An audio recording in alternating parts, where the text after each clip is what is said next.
aussi pas mal, je vous remercie.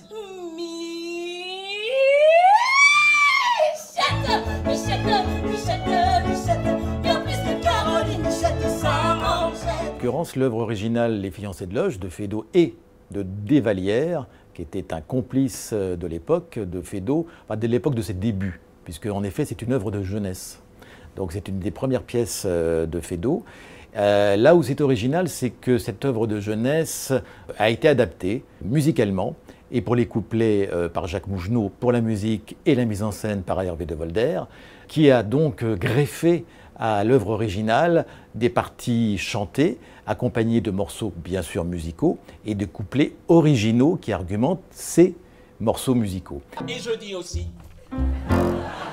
Mais non pas je dis pas je dis je vous dis que je dis, je sais plus ce que je dis. Ce qui s'est passé finalement, puisqu'on peut dire quand même que ça a été un énorme succès, moliérisé avec le Molière du meilleur spectacle musical pour la saison 2015-2016, ça a dopé totalement cette pièce, qui est quand même, comme je le disais au début, une œuvre de jeunesse. Donc on ne peut pas dire qu'elle était totalement accomplie. D'ailleurs, on retrouve dans cette œuvre de jeunesse plein de points de repère pour ceux qui connaissent un petit peu le répertoire de Feydeau, à travers des pièces beaucoup plus assises, beaucoup plus spectaculaires, comme La Dame chez Maxims, comme L'Hôtel du Libre-Échange, avec des personnages qui déjà sont...